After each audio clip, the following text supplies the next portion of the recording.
بسم الله الرحمن الرحيم. الحمد لله الذي يؤمن الخائفين وينجي الصالحين ويضع المستغفرين ويهلك ملوكا ويستخلف آخرين، والصلاة والسلام على رسول الثقلين محبوب رب المشرقين والمغربين جد الحسن والحسين نبينا سيدنا بالقاسم محمد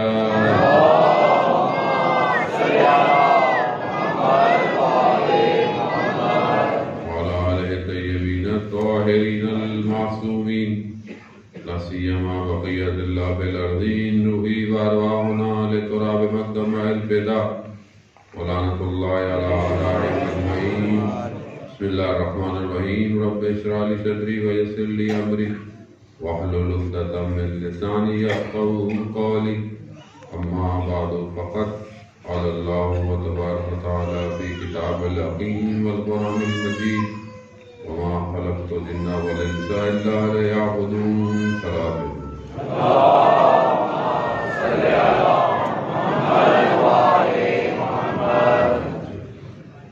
عزاداران حضرت سیدہ سبحان اللہ علیہ ایام آدمیاں ہے، اور اسی کے سلسلے کی دوسری مجلس. شب جمعہ بھی ہے، شب دعا بھی ہے، شب مغفرت بھی ہے، اور آج کی رات ہمارے لیے اہل بیت علیہ السلام سے اعمال بھی کافی بتائے گئے ہیں. انسان شب جمعہ کو زندگی میں خیال رکھے. بعض علماء کی سیرت میں ہے کہ شب جمعہ اتنا احتیاط کرتے تھے کہ کوئی شعر بھی زبان سے ادا نہ ہو، کہ کہیں یہ نہ ہو کہ تہجد کی نماز قضا ہو جائے. تو شب جمعہ ہم نے بہرحال علماء سے یہ سیکھا ہے کہ انسان احتیاط کرے بہت سارے معاملات میں، بیٹھنے میں، اٹھنے میں، گفتگو میں، کیونکہ یہ رات عبادت کی رات بتائی گئی ہے دن تک، اور جمعے کا دن اپنی فضیلت اپنے اندر رکھتا ہے. اسی لیے آپ مفاتین اٹھائیں تو شب جمعہ کے اعمال آپ کو اچھی خاصے نظر آئیں گے. کوشش کریں بہرحال جتنا ہو استغفار و درود ہو، اور اس کے زیادہ اپنے مرحومین کے لیے فاتحہ جو کر سکتے ہیں کریں، کیونکہ بہرحال ارواحیں جو ہے وہ جمعے کی رات سے لے کر جمعے کے دن تک جو ہے وہ اپنے جاننے والوں کے گھروں میں آتی ہیں، دیکھتی ہیں، دستخط دیتی ہیں، اور اگر خالی چلی جائیں تو افسوس کی بات ہے. تو بہرحال ہم متوجہ رہیں اس عالم کی طرف کہ جس عالم میں ہم نے بھی جانا ہے. تو جب اس کی طرف جانا ہے تو اس کے لیے تیار رہیں، اور جو جا چکے ہیں ان کا بھی خیال رکھیں تاکہ شاید ہم کچھ ان کو بھیج سکیں. عزیزان متبار گفتگو جو ہے وہ بہت سارے اپنے اندر زاویے لیے ہوئے ہیں، لیکن یہ ہے کہ ہم اس عالم میں بھی چاہتے ہیں کہ ہمارا ہاتھ تھاما جائے. تو ہمیں جو ہے وہ اس عالم سے اس عالم تک جانے کا سفر بھی ایسا ہی کرنا پڑے گا کہ ہم اہل بیت کے دروازے سے اپنے آپ کو جوڑ کے رکھیں، اور جتنا ہم ان کی معرفت حاصل کریں گے اتنا ہمیں، میں نے کل بھی عرض کیا کہ یہاں پہ بھی ہمارے لیے کامیابی ہے اور وہاں پہ بھی کامیابی. ہو سکتا ہے ظاہراً یہاں آپ مشکل کا شکار رہے، ہو سکتا ہے ظاہراً، کیونکہ دنیا میں جو دنیا ہے جسے ہم زندہ رہ رہے ہیں، جس میں ایک دنیاوی نگاہ ہے، میٹرلسٹک ورلڈ ہے، اس کی ڈیفینیشن کامیابی کی کچھ اور ہے. یعنی دنیا میں سکسیسفل کون ہے؟ ظاہراً جو کامیاب ہو، جو پڑھتا ہے اس میں کامیابی حاصل کرے، پروفیشن اچھا ہو، پیسہ ہو، ظاہری چیزیں جو انسان اپنی زندگی میں کر سکتا ہے. دنیا کی ڈیفینیشن یہ ہے، لیکن اسلام کی ڈیفینیشن کامیابی کی کچھ اور ہے. اسلام جسے کامیابی کہتا ہے وہ اس کے لیے کامیابی ہے جو اس دنیا سے سرفراز ہو کر گزرے گا، وہ کامیاب ہے. اگر دنیا میں دھس گیا تو وہ کامیاب نہیں ہے. ظاہراً اس دنیا کی کامیابی کے لیے یہاں امتحان سے گزرنا پڑتا ہے، سختی ہے، مشکل ہے، پریشانی ہے. تو یہ دنیا کا خاصہ ہے. لوگ بعض اوقات بہت زیادہ جو ہے وہ لوگ کیا مطلب ہم بھی ظاہر لوگ نہیں ہیں، ہم کون سے مارس سے آئے ہیں، ہم بھی لوگ ہی ہیں. انسان اپنی زندگی میں تھوڑا سا گرفتار ہوتا ہے، مختلف صحت، فائنینشیل، سوشل، اکنامیکل، فیملی، یہی تو ایشو نہ ہے کیا انسان کے ساتھ. انسان جب اس میں گرفتار ہوتا ہے تو انسان فوراً تڑپنے لگ جاتا ہے کہ کیا ہے میری زندگی میں، ایسا کیوں ہے، ویسا کیوں ہے، میں نے اتنی دعائیں کی، میں تو یہاں دعائیں کی، میں تو یہ بھی پڑھتا ہوں، میں تو وہ بھی پڑھتا ہوں. دیکھیں جو انسان نیکی کا کام جو کرتا ہے نا، ضروری نہیں ہے کہ آپ کو اس دنیا میں اس کا اجر ملے. وہ آپ کا اجر اس دنیا میں محفوظ ہے. آپ کوئی بھی نیکی کرتے ہیں، حتیٰ آپ اچھا سوچتے بھی ہیں اور عمل نہیں کر پاتے ہیں، اس کا بھی اثر ہے وہاں پہ. یہ خدا کا سسٹم کچھ اور ہے. خدا کا سسٹم دنیا کے سسٹم کی طرح نہیں ہے. دعا کو میں شب جمعہ انشاءاللہ خدا توفیق سے پڑھنے کی ہمیں کہ اس میں مولا متقیان سے دعا مطلوب ہے کہ پروردگار تو وہ ہے کہ اگر انسان غلط سوچے، غلط کام کرنے کا سوچے اور انجام نہ دے تو خدا گناہ نہیں لکھتا آپ کے ساتھ، لیکن آپ اچھا سوچیں اور اچھا انجام نہ دیں، خدا نیکی آپ کے ساتھ میں لکھ دے گا. یعنی اس کے یہاں کامیابی کچھ اور ہے. اب ہم بعض اوقات اپنی زندگیوں میں ہوتے ہیں کہ یہ کیسے ہو گیا، کیا ہوگا، کیسے ہوگا. اس کی سب سے بڑی ایک وجہ یہ ہے کہ ہماری نگاہ دنیا میں بڑی محدود ہے. ہم اپنی زندگی کو بڑا نیرو مائنڈڈ دیکھتے ہیں کہ یہ ہو جائے تو یوں ہو جائے، یہ ہو جائے تو یوں ہو جائے. اب اسی میں پھنسے رہتے ہیں اور اس پھنسنے میں ہماری روح جس کمال پہ پہنچنی تھی وہ نہیں پہنچ پاتی ہے اور انسان کی زندگی ختم ہو جاتی ہے. جب وہاں جاتا ہے تو اس کو احساس ہوتا ہے کہ یہ تو پلک چپکنا تھا جہاں سے میں گزر کے گیا ہوں، اب یہاں پہ میرا کیا ہوگا. عزیزان محترم، پہلی سیڑھی یہی ہے کہ انسان معرفت کرے، درک کرے، ادراک کرے. جو حدیث ہے ہم ہمیشہ سنتے رہتے ہیں اور بعض اوقات ہم اس کو سمجھ نہیں پاتے، اور ہمیں بھی بہت عرصہ لگا اس کو حدیث کو تھوڑا بہت سمجھنے میں، اتنا علماء کی صحبت میں بیٹھنے کی وجہ سے، کہ فقط عرف نفسہ عرف ربہ، جس نے اپنے نفس کو پہچانا اس نے اپنے رب کو پہچانا. یعنی نفس یعنی اپنے آپ کو پہچاننا. جب انسان اپنے آپ کو پہچانے گا، اپنے آپ کو درک کرے گا، اپنے آپ کو دیکھے گا کہ یہ ہے کیا، یہ کون ہے، یہ کہاں سے آیا ہے، کہاں جا رہا ہے، کیا ہے زندگی، مقصد کیا ہے، اس کا اپنا سسٹم کیا ہے، اسٹرکچر کے، جتنا انسان اپنے آپ کو درک کرے گا اتنا انسان اپنے پروردگار کو پہچانے گا کہ وہ کیا ہے. مگر یہیں پر جہاں ہمیں پروردگار ہمیں پہچاننے کے لیے کہتا ہے، وہاں ان ہستیوں کو بھی درک کرنے کے لیے بھی کہتا ہے. ائمہ علیہ السلام کے لیے، معصومین کے لیے پروردگار نے یہی کہا کہ جنہوں نے بھی ان کی زیارت کی اور اگر معرفت کے ساتھ زیارت کی، فلاح الجنہ، جنت جو ہے ان کے اوپر واجب ہے. اور یہ بہرحال یہ جو روایت کا جو حصہ میں نے پڑھا یہ معصوم کے لیے نہیں ہے، البتہ حضرت معصومہ سلام اللہ علیہ جو خود میں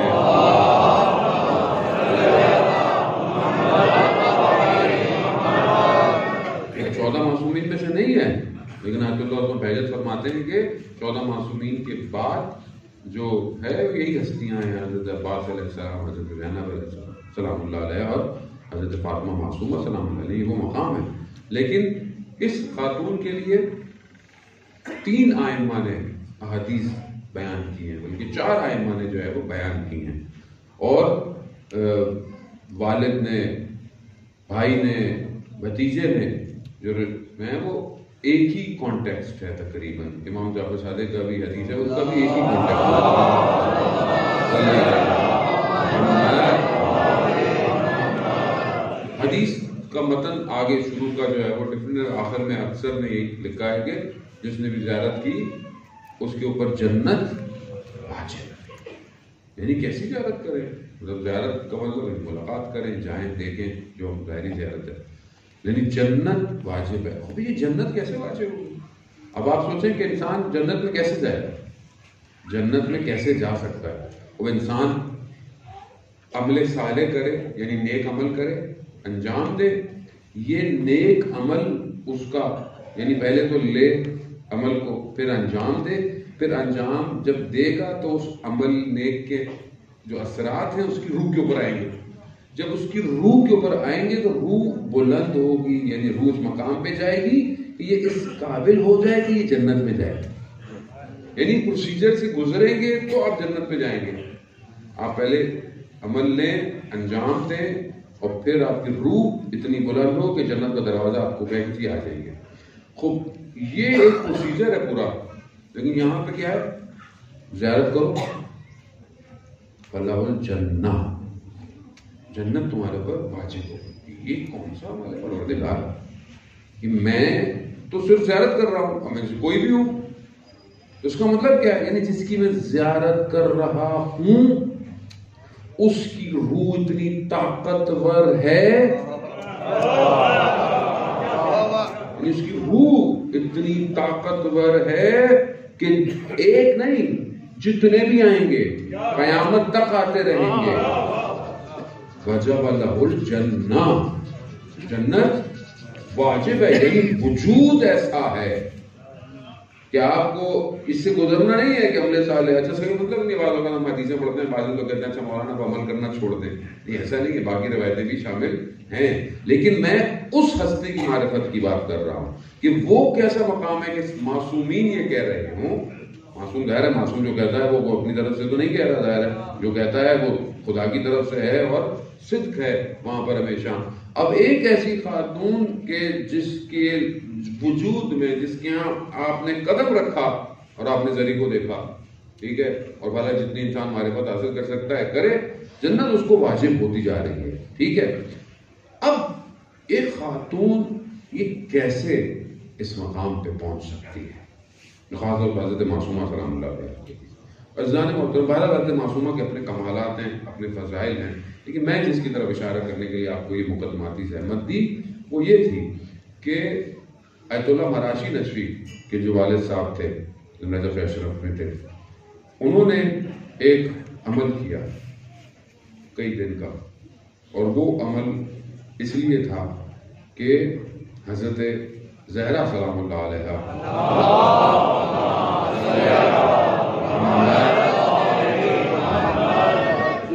کہ بی بی کی قبر کا پتہ چل جائے، بی بی کی قبر کہاں ہے۔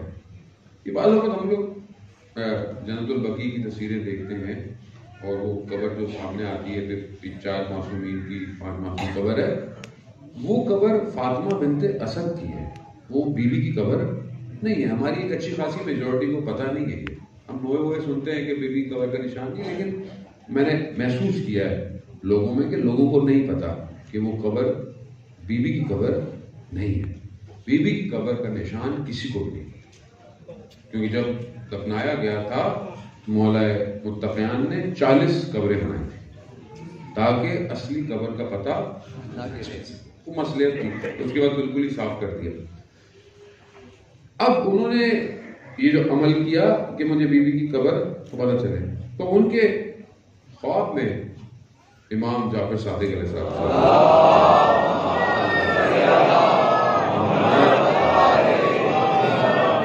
انہوں نے ان سے فرمایا کہ مولانا کہ کیوں کمل زحمت کر رہے ہیں؟ ایک چیز کو خدا نے مخفی رکھا ہوا ہے، آپ کیوں اس کے لیے کر رہے ہیں؟ وہ کہا کہ ظاہر ہے اتنی بڑی ہستی ہے، اگر ہمیں پتہ چلے تو ہم مطلب متصل ہوں گے، جائیں گے۔ تمہاری امر الہی ہے، جب تک مخفی ہے مخفی ہے، جب خدا کی مرضی ہے امام آئیں گے انشاءاللہ تو امام خود بتائیں گے۔ تو لیکن اگر تم چاہتے ہو تو تم کم میں فاطمہ معصومہ کی زیارت کرو، اور یہ زیارت حضرت سیدہ کی زیارت کے برابر ہے۔ یہ معصوم کیا ہے؟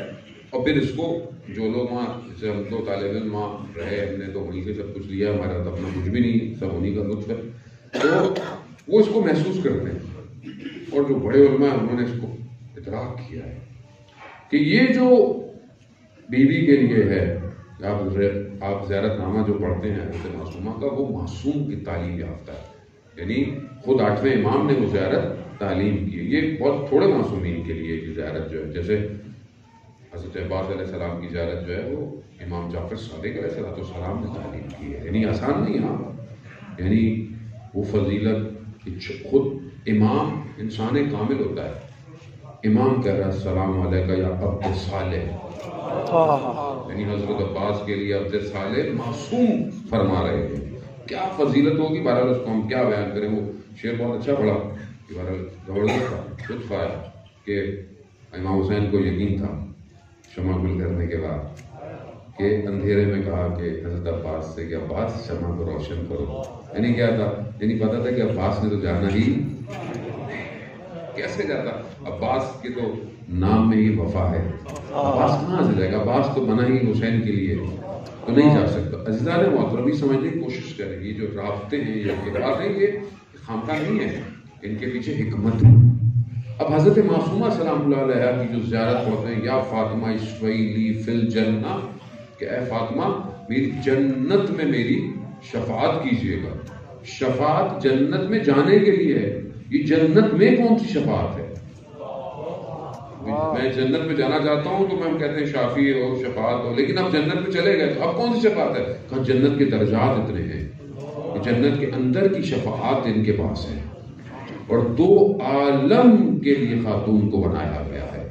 تو یہ جو اتنا کچھ، اور آج پوری دنیا کے اندر علماء جو ہے اس طرح سے حاصل ہو کر پوری دنیا میں جو اہل بیت کا نور لے کے جا رہے ہیں، یعنی وہاں نور ایسا ہے کہ جو آتا ہے اپنے آپ کو جتنی اس کی ظرفیت ہوتی ہے روشن کر کر دنیا میں چلا جاتا ہے.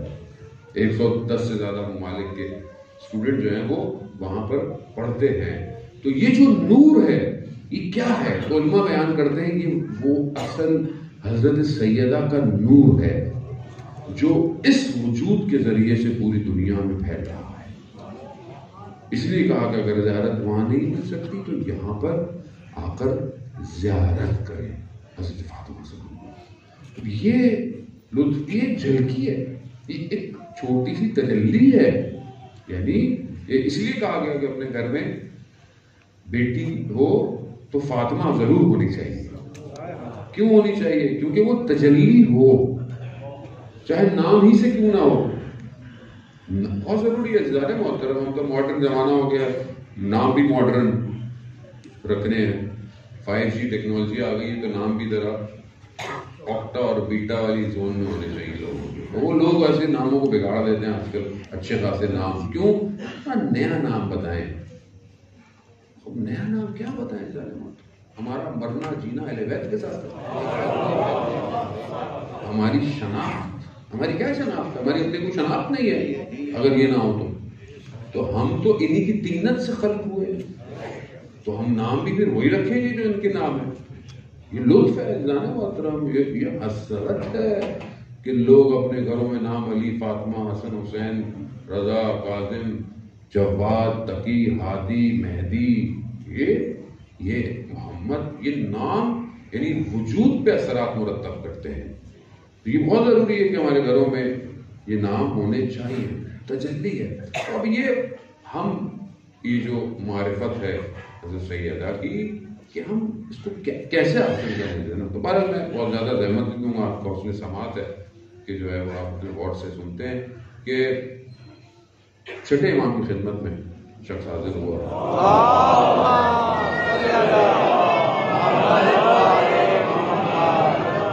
اس نے بہرحال ایک قرآن کی آیت کے بارے میں اس نے سوال کیا کہ اس کے معنی کیا ہے. اس نے پوچھا کہ بہرحال یہ جو قرآن میں سورہ قدر ہے کہ وما ادراک ما لیلۃ القدر، لیلۃ القدر کیا ہے؟ یہ 1000 راتوں سے زیادہ افضل رات ہے اور صبح تک سلامتی کی رات ہے. تو ملائکہ کیونکہ اس میں نازل ہوتے ہیں. تنزل الملائکۃ والروح. یہ کیا ہے؟ تو اس کے ذیل میں بہرحال روایتیں کافی ہیں. شخص رسول خدا کی خدمت میں بیٹھے ہوئے تھے. صاحب تو انہوں نے کہا کہ یا رسول اللہ نے کہا کہ بنی اسرائیل میں ایسے لوگ تھے، ایسے مجاہد تھے جنہوں نے کئی سو سال خدا کی راہ میں تلوار میان میں نہیں ڈالی، یعنی جہاد کرتے تھے. اور ان کے لیے کیا اجر ہے اور ان کے لیے کیا کچھ ہے. اصحاب نے کہنے یا رسول اللہ ان امتوں میں تو لوگوں کی زندگیاں لمبی لمبی تھیں، ہماری زندگیاں تو اتنی لمبی نہیں ہیں، تو ہم کیسے اس مقامات پہ پہنچیں گے، ہمیں کیسے حاصل ہوگا. تو اس وقت کچھ آیتیں اور یہ سورہ قدر بھی نازل ہوئی. کہا کہ انہیں کہو کہ گھبرائیں نہیں، ہم نے رسول کی امت کو شب قدر عطا کی ہے. یہ وہ رات ہے جو ایک رات 1000 مہینوں سے افضل رات ہے. اب اگر تم اس رات کو درک کر جاؤ، اس رات کو پہچان لو، تو یہ تمہیں 1000 مہینوں کا سفر کروا دے گی ایک رات. اب انسان بولے اب رات میں اس کو کیا درک کرے، اس رات کو کیا ہے؟ خود ظاہر ہے اس رات کو شب قدر طاق راتیں جو ہیں ماہ رمضان کی، خدا نے قرآن کو ایک تو نازل کیا. اب اس کو کیا درک کریں، کیا پڑھیں؟ تو یہ کچھ علماء کہتے ہیں کہ سارا سال جاگتے رہے کہ اس رات کو درک کریں کہ اس رات میں اور عام رات میں فرق کیا ہے. روایات بیان کرتی ہے کہ شاید تم کچھ حصہ درک کرو، ضروری ہے کہ تم پوری رات درک کر پاؤ. اب جتنی معرفت درک کرنے کی ہوگی اتنا تم ٹریول کر جاؤ گے، حدود سے نکل جاؤ گے. اب 1000 مہینے جو بنتے ہیں، 1000 مہینے کی راتیں، وہ 80-82 سال ہیں ٹوٹل آن ایوریج. لیکن یہ کثرت کے لیے، یعنی زیادہ کوانٹٹی کے لیے. اب چھٹے امام کی خدمت میں شخص بیٹھا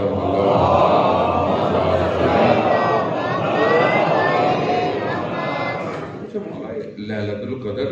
اب ظاہر ہے امام سے پوچھیں کہ کس سے پوچھیں لیلۃ القدر کیا ہے، کیا درک کریں؟ تو امام فرماتے ہیں لیلہ یعنی فاطمہ،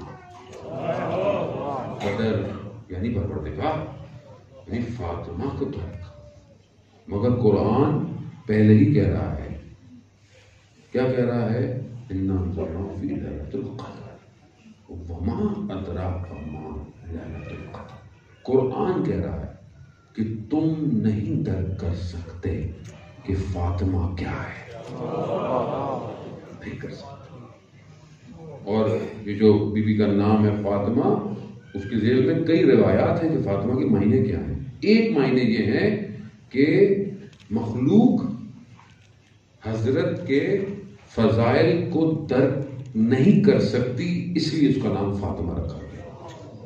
درک نہیں کر سکتی کہ تم جان لو کہ تم فاطمہ کو نہیں پہچان سکتے. فاطمہ کیا ہے؟ اب اس کو بہرحال تھوڑا بہت تو ہم نے درک کرنا ہے کہ ہم وہ تو درک نہیں کر سکتے جو ان کی حقیقت ہے، لیکن بعض علماء کہتے ہیں جو ظاہری فضائل ہیں ان کو بھی ہم درک نہیں کر سکتے کہ کہاں اس نور کو درک کریں کہ جس پروردگار نے جب فرشتے حیراں اور سرگرداں تھے، پریشان تھے، ایک تاریکی چھا گئی تھی عالم کے اندر، تو فرشتے پریشان تھے، تو خدا نے ایک نور کی تجلی کی. اس تجلی سے فرشتوں کو راستے نظر آئے. تو کہا پروردگار یہ کون سا نور تھا؟ کہا یہ فاطمہ کا نور تھا. یہ وہ نور ہے. یعنی اب اس کو تو ہم کہاں درک کریں گے؟ ہم تو ظاہر کو درک نہیں کر سکتے، نہ عبادت کو، نہ کھڑے ہونے کو، نہ سجدوں کو، نہ دعاؤں کو، وہ عمل جو بھی. لیکن ملا حسین کلی ہمدانی بیان کرتے ہیں کہ کربلا میں جو جب امام حسین علیہ السلام پہنچے تھے اور سب سے پہلے حر نے ان کا راستہ روکا، اور جب جانے لگے تو حر نے لگام پکڑ لی گھوڑے کی اور کہا کہ میں نہیں جانے دوں گا آپ کو. تو امام نے ایک الفاظ فرمائے. امام ہے، امام کوئی بھی بات بغیر حکمت کے بیان نہیں کرتا. امام جانتے تھے کہ حر کے وجود میں اتنی ظرفیت ہے کہ اس کو کہاں سے چنگاری لگائی جائے. امام جانتے تھے کہ حر کے اندر اتنی کیپیسٹی ہے. تو وہی لفظ امام نے فرمائے، کہ حر تیری ماں تیرے غم میں بیٹھے. جب یہ سننا تو حر کے اوپر کرم تھا یا لطف تھا، جو بھی تھا. حر نے کہا کہ اگر کوئی اور ہوتا تو میں اسے جواب دیتا، مگر میں آپ کی والدہ کے لیے یہ بات بس یہ جو ادب تھا حر کا، اس نے حر کو ہزاروں مہینوں کا سفر کروا دیا. یہ تھا، یہ ہے. یعنی اس سے آسان میں آپ کو نہیں سمجھا سکتا لیلۃ القدر کیا ہے. یعنی وہ سفر کروا دیا. بس اور جب شب عاشورہ آیا اور تڑپنے لگا, ادھر جاؤں یا ادھر جاؤں, ادھر جاؤں یا ادھر جاؤں, ادھر جہنم ہے ادھر جنت ہے. لیکن صرف ہزاروں مہینوں کا سفر نہیں گیا عزیزان محترم, ہزاروں سال ہو گئے. حور علیہ السلام ہے, اور ابھی شعر پڑھا نا, حور کا واسطہ حسین کو کیوں, آج بھی حور ہاتھ تھام رہا ہے. یہ ہے لیلۃ القدر, یہ ہے, یہ سمجھنے کی کوشش کریں. ہم نے درک نہیں کیا سیدہ کو, ہمارا وجود تو خطا کار ہونا ہوا, لیکن ان کا کرم, ان کی نگاہیں, ان کے بغیر اجازت کے کہاں لوگ ان کے لیے زبان کھول سکتے ہیں. وہ عصمت, وہ طاہرہ, وہ راضیہ, وہ مرضیہ, محجبہ, وہ عفت, وہ پاک دامنی, یہ سب الفاظ انہی کے وجود سے معاشرے میں پیدا ہوئے. ہم کہاں ان کی ذکر اتنا کر سکتے ہیں, لیکن بہرحال ہمیں سمجھنا تو ہے, اور ہمیں اہل بیت نے یہ سمجھایا ہے کہ حر جب آ گیا, اور وہ مفصل واقعہ کربلا کا جو آپ نے سنا, اور اس پہ لطف امام حسین علیہ السلام کا کہ حر کے ماتھے پر بھی رومال اپنی والدہ کا. یہ کتنی بڑی فضیلت, کتنا بڑا کمال.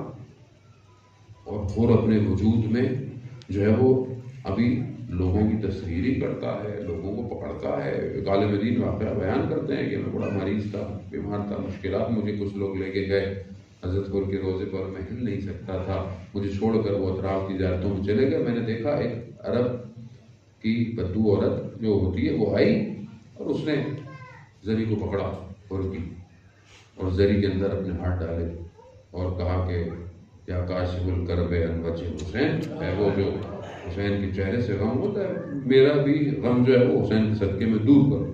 کہا ایک ایک زری کے اس میں انگلیاں ڈالتی گئی, پڑھتی گئی, اور یوں پڑھی اور اپنی مراد لے کے چلی گئی. میں نے کہا یہ عرب کی خاتون لے کے چلی گئی تو پھر ہم کیا کر رہے ہیں. میں نے اپنے آپ کو بڑی مشکل سے گھسیٹا اور زری کے پاس آیا, اور میں نے بھی زری میں ہاتھ ڈالا اور یہی پڑھنا شروع کیا. میرے ہلکے ہلکے ہاتھ میں دیکھا جان آنا شروع, پھر اوپر ڈالا.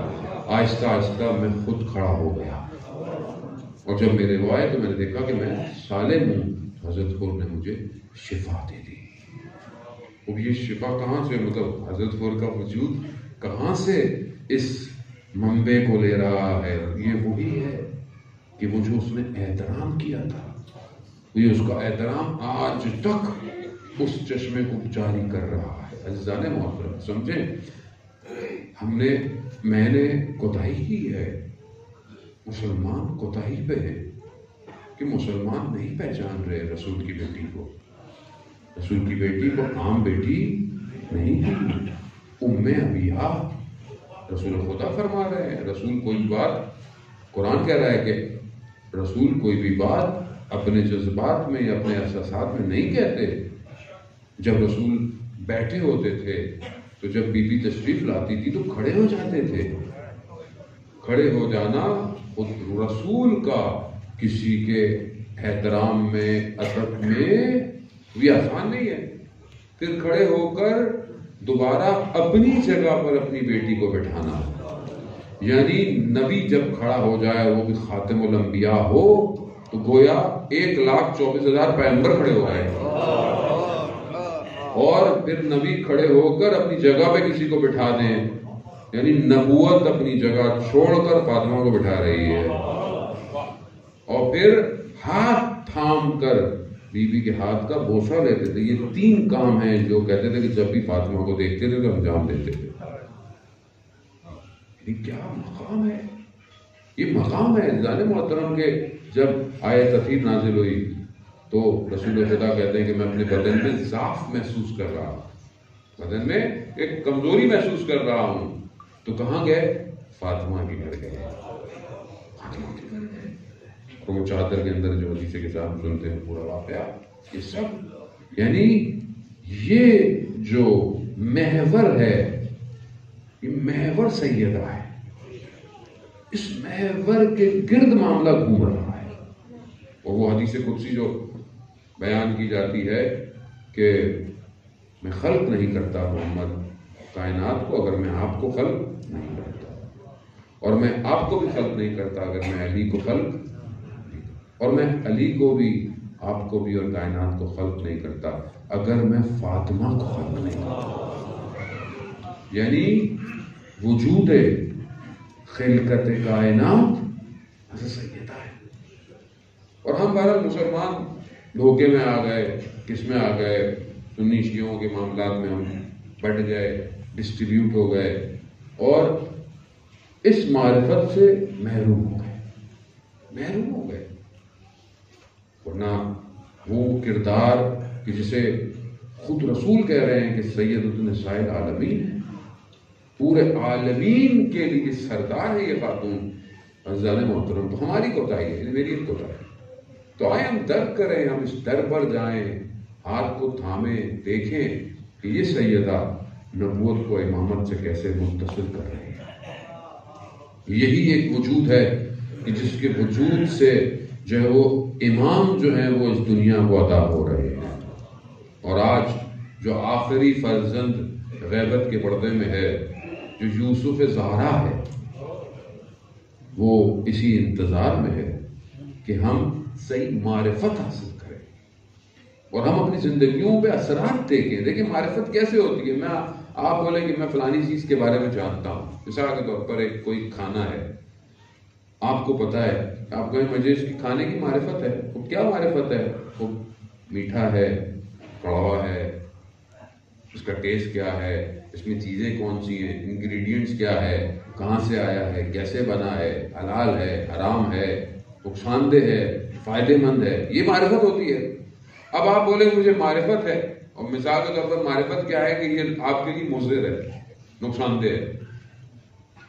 اب بولے ہاں مجھے پتا ہے، لیکن پھر میں دیکھوں آپ کھا رہے ہیں، تو اس کا مطلب ہے کہ یہ کیسی معرفت ہے کہ جو آپ کے عمل سے ظاہر نہیں ہو رہی ہے۔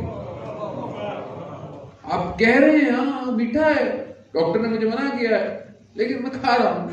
اس کا مطلب کیا ہے؟ اس کا مطلب ہے کہ آپ اپنے کردار سے اور اپنی رفتار سے آپ اپنے افکار کو ظہور نہیں دے رہے۔ یہی معاشرے کا حال ہے۔ معاشرہ مانتا ہے کہ یہ مقام ہے بیوی کا، یہ سب کچھ ہے، یہ گھر میں ایسی تھی، یہ اپنے بچوں کے ساتھ ایسی تھی، انہوں نے یہ سب کیا، لیکن جب عمل پہ ہم آتے ہیں تو ہم بالکل اپوزٹ ہیں۔ یہاں بیوی اپنے ہمسایوں کے لیے دعائیں کر رہی ہے، راتوں کو دعائیں کر رہی ہے، ہم سے رات کو دعا نہیں ہو رہی۔ ہمسایہ کتنا امپورٹنٹ ہوتا ہے۔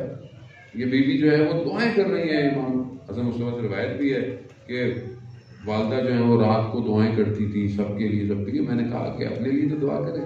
کہا نہیں، میں نے بابا سے سنا ہے کہ پہلے ہمسائے بعد میں گھر والے۔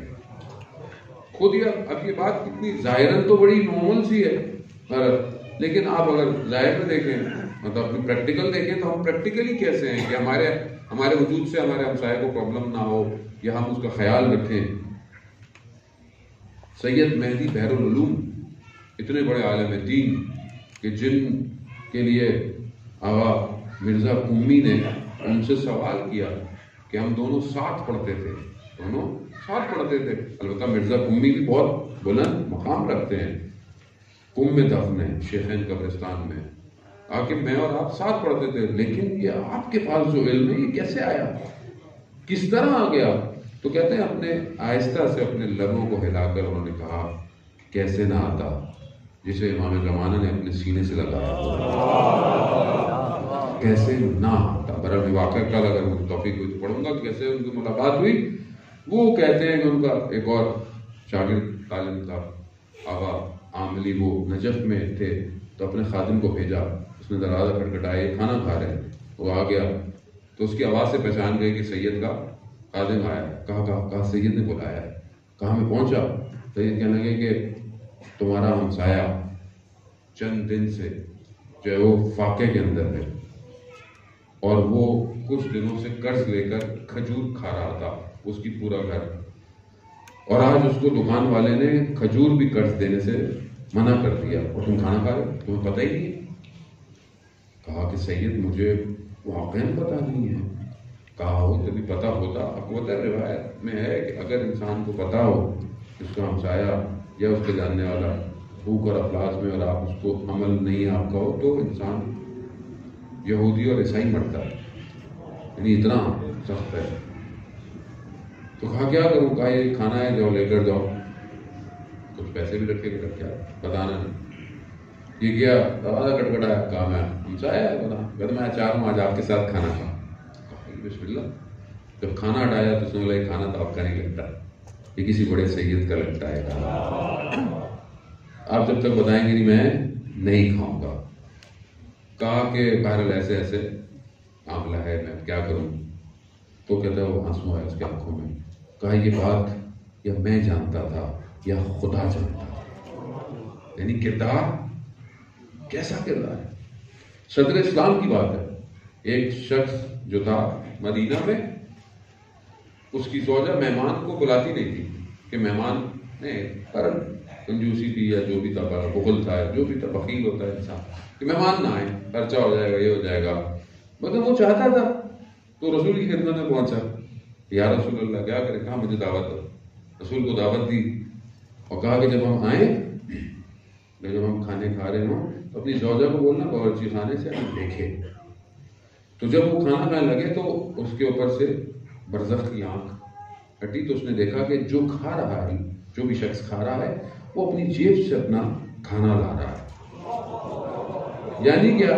یعنی جو آتا ہے مہمان اپنا رزق لے کر آتا ہے. یہ اس کی آنکھوں پاس سے اٹھایا کہ بھائی جو آ رہا ہے وہ تم نہیں دے رہی، وہ اپنا رزق لے کر آ رہا ہے. اور کہا کہ جب ہم جا رہے ہوں تو بھی اس کو بولنا دیکھے.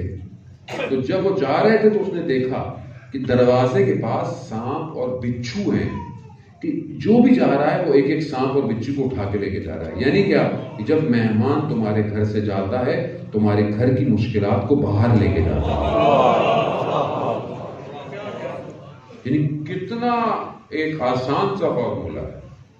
باقی روایت بہت ہے اس کے ذیل میں، وقت نہیں میرے پاس کے بارے میں آپ کو، کہ جب آپ کا مہمان آتا ہے اور جب آپ کے گھر سے واپس جاتا ہے آپ کے گناہوں کی مغفرت ہو جاتی ہے. اور ظاہر ہے آج کل کا زمانہ وہی ہے، ماڈرن ہو گیا ہے، میٹرلسٹک ہو گیا ہے. ابھی کون بلائے کون آئے. اور مجھے یہاں کا تو خیر ہمیں نہیں پتا اتنا، لیکن بات جتنے بھی باہر ملک ہیں وہاں تو آپ بغیر فون کے کسی گھر میں نہیں جا سکتے، کیونکہ بال ایٹیکیٹس تو ہونے چاہیے ہمارا انسان. لیکن ایک بڑی عجیب روایت، حضرت موسیٰ علیہ السلام سے پروردگار نے کہا کہ موسیٰ جب تمہارے گھر مہمان آتا ہے اور تم اس کا پذیرائی کرو یا اس کا خیال رکھو تو تم جو ہے وہ محبوب خدا بن سکتے ہو، تم اس کے خدا کے محبوب بن جاؤ. لیکن یہ تمہارا مہمان آئے تم ان کا خیال رکھو تو تم محبوب خدا ہو. لیکن اگر جب میرا کوئی مہمان آئے اور تم اس کا خیال رکھو تو خدا تمہارا محبوب ہو جائے گا. حضرت موسیٰ نے کہا پروردگار یہ میرا مہمان تو سمجھ میں آتا ہے، میں نے بلایا ہے. کہا یہ آپ کا مہمان کون ہے؟ کہا تمہارا مہمان وہی ہے جسے تم نے بلایا ہو، میرا مہمان وہ ہے جو بن بلائے آتا ہے. آپ کل سے لانا شروع کر دیں لوگ، آپ چاہتے ہیں اگر خدا آپ کو محبوب ہو تو میں آپ کی خدمت میں آئے. اور ظاہر مطلب کہ معاشرہ بڑا میٹرسٹک ہو گیا بہت زیادہ آج کل. لوگ کون مہمان کیسا، گھر میں بھی کیا بنانا، باہر ہی کھلا دو اگر کھلانا بھی ہے تو. پھر جو ہے وہ اگر چلو گھر آ ہی گیا تو آرڈر کر دو.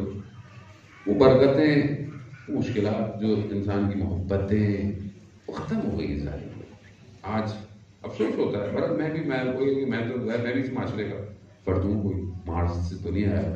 میں دیکھتا ہوں کہ رابطے ٹوٹ گئے. انسان بیٹھا بھی ہے نا اگر گھر میں تو گھر میں نہیں ہے، گھر کے افراد بھی بیٹھے ہوئے ہیں نا، خاص طور پہ بزرگ بیٹھے ہوتے ہیں اور فیملی بیٹھی ہوتی ہے. مجھے بڑا افسوس ہوتا ہے، ہر کوئی اپنے موبائل میں بیٹھا ہوتا ہے. بزرگ بیٹھا ہے، گھر والے بیٹھے ہیں، آیا ہوا ہے، کوئی بھی بہرحال ہے، ہر آدمی یعنی ساتھ ہوتے ہوئے بھی ساتھ نہیں ہے، فقدان ہے. بات نہیں ہے کرنے کو. آپ بیٹھ بھی جائیں تھوڑی دیر تو بات ہی کوئی نہیں ہے، کیونکہ ہم نے اتنا اپنے آپ کو آرٹیفیشل کر لیا ہے کہ ہم گھنٹہ میسج کر سکتے ہیں لوگوں کو، لیکن دو بات نہیں کر سکتے اپنے والدین سے، اپنے بچوں سے، اپنی زوجہ سے. یہی ہے کہ آپ چیٹ کروا لیں، آپ میسج فارورڈ کروا لیں، آپ سب کچھ کروا لیں، لیکن دو جملے اگر بولنے ہوں، کتنا زمانہ.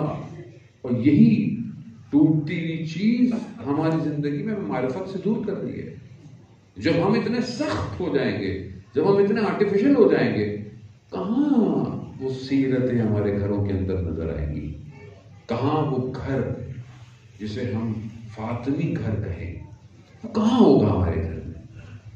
کیسے ہم اپنے بچوں کو، کہاں ہم آج اپنے بچوں کو کہتے ہیں جو حضرت سیدہ اپنے بچوں کو کہتی ہے، یا قرۃ عینی، اے میرے آنکھوں کی ٹھنڈک. یعنی امام حسن امام حسین آتے ہیں حدیث کے ساتھ تو پڑھتے ہیں، یا قرۃ عینی، اے میرے آنکھوں کا نور، میرے آنکھوں کی ٹھنڈک. آج ہم بچے کو بولتے ہیں میرے آنکھوں کی ٹھنڈک، پتہ نہیں کون کون سے لفظ بولتے ہیں، نکلو یہاں سے، تھکا ہوا ہے، یہ وہ ایکس وائی زیڈ. ماں الگ اپنے کاموں میں لگی ہوتی ہے، بہت تنگ کرے تو موبائل پکڑا دیا، باقی موبائل نے زندگی برباد کر دی ہے. ویسے عزیزان محترم، وہ رابطے، وہ واقعے، وہ داستان، وہ چیزیں، رات کو بچوں کو سونے سے پہلے سنانا، یہ سب کرانا، کہاں ہے؟ تو موبائل لگا کے سن لو، کان میں سو جائے گا. یہ حقیقت ہے. یعنی ہم کہاں جا رہے ہیں؟ اور ہم امید کیا رکھتے ہیں کہ بی بی ہماری شفاعت کیجیے گا آخر. کیا شفاعت کریں؟ کیسے شفاعت کریں؟ تم زندگی تو گزار ہی نہیں رہے ویسی جیسی تمہیں گزارنی چاہیے. اگر تجلی ہو تمہارے گھروں کے اوپر، یا تمہیں دیکھا جائے آسمان سے، تو کیوں تمہارے گھروں کو دیکھا جائے؟ تمہارے گھروں کو کیوں ستارے جو ہیں وہ روشن کریں؟ روایت ہے کہ جس گھر میں قرآن کی تلاوت ہوتی ہے وہ آسمان والوں کے لیے اسی طرح چمکتے ہیں جیسے زمین والوں کے لیے ستارے چمکتے ہیں. لیکن اب بات ہے کہ تلاوت تو ہو، تلاوت بچہ کرے، فیملی کرے، سونے سے پہلے پڑھے، 5 آیتیں پڑھے، وقت امام کو ہدیہ دیں، کچھ تو ہو نا. اب یہی سب سے بڑا غم ہے حضرت سیدہ کہ میرے ماننے والے، مجھے ماننے والے ہیں لیکن امام سے غافل ہے. بہرحال میں اس پہ کل کوشش کروں گا کہ اس پہ روشنی ڈالوں کہ اصل غم کیا تھا حضرت سیدہ. بہرحال مجھے نہیں پتا، آپ بہرحال جو ہے وہ مجلس سننے آئے، یقیناً آپ کا اٹھنا بیٹھنا خدا اپنی بارگاہ میں قبول کرے. سارا جنہوں نے مجلس کا انعقاد کیا ہے، جو بھی زحمت کر رہا ہے، شخص اپنی نوکری دے رہا ہے، ڈیوٹی دے رہا ہے، مجھے نہیں پتا بہرحال آپ سننے کیا چاہتے ہیں، آتے ہیں. لیکن مسئلہ یہ ہے کہ بعض اوقات ہماری چاہتیں بھی مجالس کے لیے بھی اپنی ہیں کہ بس یہ ہوگا تو بس مزہ آئے گا. دیکھیں بات یہ ہے کہ ہم کب تک مزے لیتے رہیں، کب ہم اپنے آپ کو عمل پہ لے کر آئیں گے. آج معاشرے کے حالات آپ کے سامنے ہیں. یہ لوگ دھرنے پاکستان میں مختلف جگہوں پر آپ دیکھیں گے ہو رہے ہیں، اور شہداء کے جو ہے وہ بدن جو ہے وہ رکھے ہوئے ہیں مائنس پتہ نہیں 6-8 میں، ان کی فیملیاں بیٹھی ہوئی ہیں. اور یہ حالات ہیں، سختی ہے، ظلم ہے. بظاہر ظلم کے لیے انسان کو آواز آنی چاہیے. کب تک انسان ظلم کو برداشت کرے گا؟ اس کے علاوہ ساری، لیکن اس میں یہی ہے کہ ہم اپنے معاشرے کے شعور کو بلند کیسے کریں، ہم بیدار کیسے ہیں. جب تک ہم اصل ہدف سے واقف نہیں ہوں گے تبھی ہم غیر. اور اس سے بڑا پلیٹ فارم ہمارے پاس نہیں ہوتا. دنیا میں کوئی ایسا پلیٹ فارم نہیں ہے کہ آپ صرف آپ عنوان دیں اور لوگ آ جائیں. آپ مجھے تھوڑی سننے آئے، آپ مجلس کے لیے آئے، اور بیوی کی مجلس کے لیے آئے. یقیناً اجر بھی وہی دیں گی، فکر بھی وہی دیں گی، عمل بھی وہی دیں گی، قیامت والے دن بھی وہی سب کچھ دیں گی. ہم تھوڑی دے سکتے ہیں.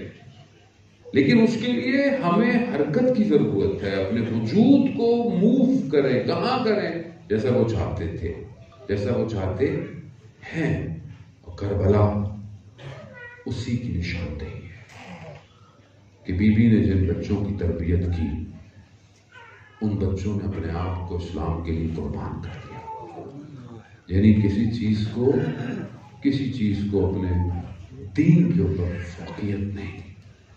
شب جمعہ ہے، آج شب جمعہ جو ہے وہ تمام روحیں کربلا کی طرف ہوتی، تمام ارواح کربلا کی طرف ہوتی، کسی اور کے لیے، معصوم کے لیے نہیں ہے کہ وہاں پر روحیں وہاں ہوتی ہیں، ساری روحیں کربلا معلیٰ میں ہوتی۔ خدا بہرحال ہم سب کو بھی زیارت نصیب فرمائے۔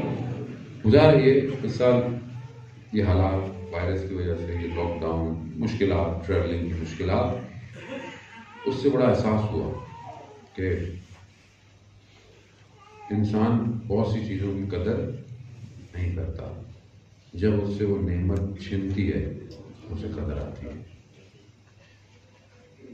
کتنے دن ہو گئے بہرحال ہمیں تو لطف ہوتا ہے کہ زیارت زیادہ چلے جاتے ہیں، لیکن کربلا سال ہو گیا گئے ہوئے، اور جب بھی کوئی تصویر دیکھتے ہیں یا لائیو ٹیلی کاسٹ دیکھ لیتا ہے اپنی، تو دل جو ہے وہ 6 گوشے والی زری کے لیے بڑا تڑپتا ہے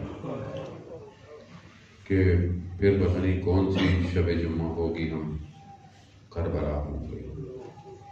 وہ کیفیت جو انسان حرم میں محسوس کرتا ہے وہ نہیں کر سکتا ہے، اور سخت ہے، آسان نہیں ہے۔ بہرحال ہم کچھ عرصے میں ہمیں تو بہرحال 8ویں امام کی زیارت، ابھی معصوموں کی زیارت تو بہرحال نصیب ہوئی، یہ ان کا کرم ہے، اور وہاں کے لیے بھی انسان تڑپتا ہی ہے، ہر حرم کے لیے تڑپتا ہے انسان۔ اور اصل میں زیارت جانا اور پھر پلٹنا تجدید بیعت ہوتا ہے کہ جو میں آپ کی زیارت سے جا رہا ہوں، میں پوری کوشش کروں گا کہ میں اپنے آپ کو تبدیل کروں اور آپ کے راہ پر اپنی جان کو قربان کروں۔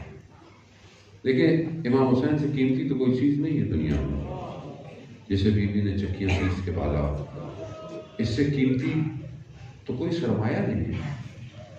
یہی تو وہ سرمایہ تھا کہ جسے دل زینبیہ سے بہن دیکھتی رہی، یہ وہ سرمایہ تھا، وہ وقت رخصت تھا کہ جب خیموں سے جدا ہوا معاملہ۔ اجداد محترم آسان نہیں تھا، ایک بہن جو بچپن سے بھائی کے ساتھ ہے، جس بہن نے چلتا ہوا دروازہ دیکھا ہو، جس بہن نے بھائی نے یہ دیکھا ہو کہ ماں کچھ عرصے میں ایسی مریض ہو گئی ہے کہ دیوار پہ ہاتھ رکھ کے چلتی ہے، یہ کیا ہو گیا ماں کو؟ کیونکہ ماں نے تو اپنے دردوں کو چھپایا ہوا تھا، یہ اچانک سے کیا ہو گیا کہ اتنی تو ماں کی زندگی بھی نہیں گزری، نہ ضعیفہ ہے، نہ بوڑھی ہے، نہ کچھ ہے، 18 بہاریں دیکھی ہیں خالی، ان 18 بہاروں میں دیوار پہ ہاتھ رکھ کے چلتی ہے۔ چھوٹے چھوٹے ہیں نا بچے، بہرحال بچے تو محسوس کرتے ہیں نا کہ اگر بچے کیا چاہتے ہیں، چھوٹے بچے، بہرحال آپ خود محسوس کریں، بہرحال میرے بھی چھوٹے بچے محسوس، بچہ چاہتا ہے مجھے سینے سے لگائے، میرے سر پہ ہاتھ پھیرے۔ ماں چھوٹے بچوں کے سر پہ کیا کرتی، کنگھی کرتی ہے، خیال کرتی ہے، لیکن سلام اس ماں پر جو صرف ایک ہاتھ سے کام کرتی ہے۔ اب بچے تو محسوس کرتے ہوں گے نا، ماں کو ایک ہاتھ کو کیا ہو گیا، یہ ماں اتنی کھلتی کیوں جا رہی ہے، ماں ذوب ہو گئی ہے۔ چھٹے امام کہتے ہیں کہ صرف خیال رہ گیا تھا، یعنی کیا ظلم اور ستم ہوا، اتنا ظلم، اتنا ستم ان حالات میں۔ محترم یہ سخت تھا، اور چند جگہ جب بھی سب سے مشکل مقام آئے ہیں تو رسول کو پکارا ہے اہل بیت۔ بس میں یہ چند مقام آپ کی خدمت میں پڑھوں گا، علماء بیان کرتے ہیں 3 مقام ہیں جہاں اہل بیت کو جب مشکل اوج پہ پہنچی ہے نا، تو رسول کو پکارا ہے۔ پہلا مقام وہ تھا کہ جب در و دیوار میں بیوی آ گئی، در و دیوار میں آ گئی نا، تو یہ کیا کہا؟ یا ابدا یا محمدہ، یہ اجر دیا امت نے رسالت کا۔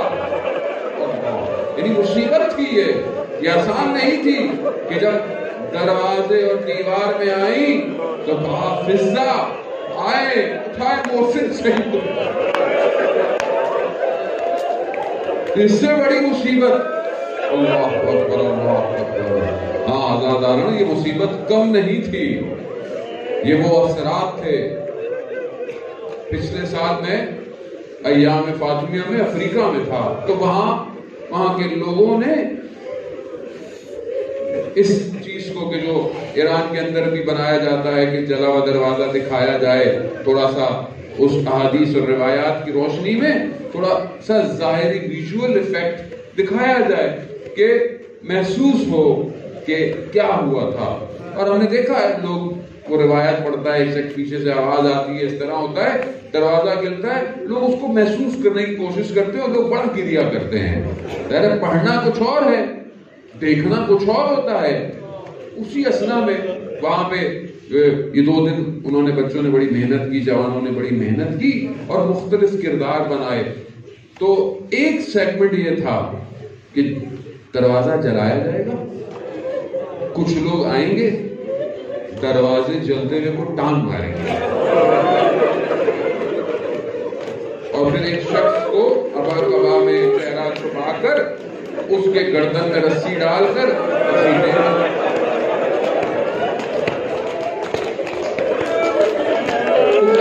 روایات یہی کہتی ہیں جانے ماں۔ اب وہ جو انہوں نے کیا، آگ لگائی، انہوں نے کیا، آگ کا انتظام کیا تھا، آگ لگی۔ اب وہ جو بنا ہوا تھا کہ جس کے گلے میں رسی ڈالنی تھی، اس کو گھسیٹنا تھا، تھوڑی ٹائم کی غلطی کی وجہ سے دروازہ جب دھکا دیا نا تو وہ پیچھے تھا، اور دروازہ لکڑی کا تھا، اس میں کیل تھی، اس کو ماتھے میں لگ گئی جا کے اور اس کا خون آنے لگ گیا۔ لیکن کیونکہ وہ درمیان میں ہے، لوگ بیٹھے ہوئے ہیں، سب لوگ دیکھ رہے ہیں، اب وہ روک نہیں سکتا تھا کیونکہ آگے والوں کو نہیں پتا اس کے ساتھ کیا ہوا۔ اس کے گلے میں رسی ڈالی، اس کو گھسیٹتے رہے اسی حالت میں۔ بعد میں اس نے بتایا کہ یہ میرے خون نکل رہا ہے، اس کو اس طرح سے جھلکی تھی۔ یعنی اس کے والد نے اسے کہا کہ بیٹا تمہیں تو نشانی ملی ہے، ذرا سی تکلیف، اور وہ تکلیف کہ دروازہ جلتا ہوا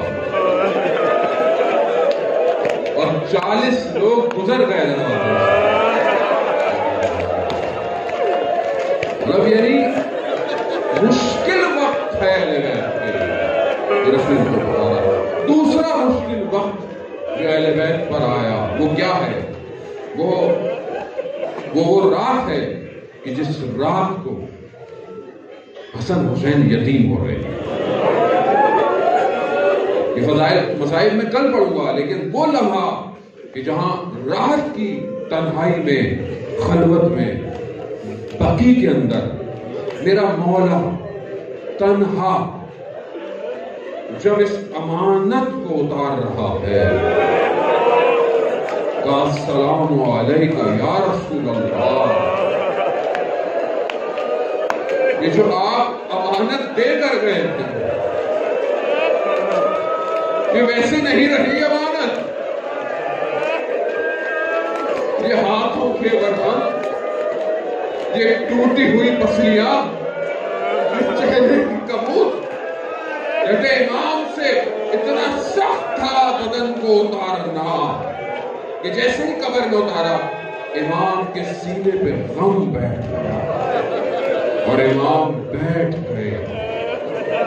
سخت ہے، آسان نہیں تھا علی جیسے دلاور اور شجاع شخص کے لیے سیدہ کے بدن کو قبر میں اتارنا۔ یہ وہ مقام ہے کہ جس کے لیے خود سیدہ نے کہا کہ علی جب مجھے دفنانا تو تھوڑی دیر میری قبر پہ بیٹھنا.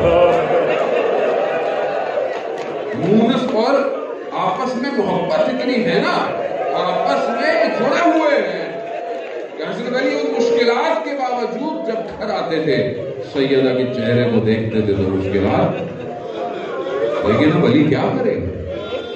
اب علی تنہا ہے، اب علی کی بات سننے والا. یہ وہ مقام ہے عزیزان محترم علماء. اور تیسرا اور آخری مقام، اور آپ سے التماس سے دعا، تیسرا وہ مقام تھا کہ جہاں پر ایک بہن تلے زینبیہ پہ کھڑی دیکھ رہی ہے کہ میری ماں کی کمائی. ابھی میں نے کہا عمر صاحب مسلمان نہیں، مگر کیا دیکھا کہ شمر جو ہے سینے میں بیٹھا کند خنجر سے ضربتیں لگا کر جب اس لعین نے امام کے ہاتھ کو اٹھایا تو یہاں زینب کے اوپر مشکلات شدید ہو گئی. کیا کہا؟ وہ بتا وہ محمد تھا. رسول کو پکارا، اپنے جد کو پکارا. بی بی فرماتی ہے کہ حاضر حسین، یہ حسین ہے کہ جس کا بدن خون سے لطبت ہے، جس پر کربلا کی خاک اور ہوائیں اڑ رہی ہیں، یہ حسین ہے. داداران محترم، سب برال شب جمعہ ہے، شب زیارت امام حسین ہے. خدا ہم سب کی روحوں کو زیارت پر پہنچائے، خدا ہمارے مرحومین کی مغفرت فرمائے، شہداء ہمارے حق میں دعا کرے. سب امام کی خدمت میں ہے. ایک بیٹی جو سینے میں سوتی تھی، جو شام غریبہ میں، مقتل میں، اندھیرا ہے، تاریکی ہے، مقتل تاریکی ہے. ایک بچی کم ہے، جب بی بی ڈھونڈتے پہنچی دیکھا بچی سینے میں سو رہی ہے. وہ بیٹا اٹھو، کیا کری ہو؟ بابا کے سینے میں سونے کی عادت ہے. بابا کے سینے میں. کہا پتا کیسے چلا اس اندھیرے میں، اس مقتل میں جہاں صرف بدن ہی بدن ہے، اور وہ بھی سر مریدہ بدن تھے. کہا پتا کیسے چلا؟ کہا میں تو بابا بابا کہہ رہی تھی. الیہ وہ بچی جو رات کو سینے پہ سوئی، 11 محرم کو جب باپ کے بدن کو دیکھا، رگیں کٹی ہوئی ہیں، بدن پہ زخموں کے نشان ہیں. پھوپھی سے پوچھا، پھوپھی جان یہ کس کا بدن ہے؟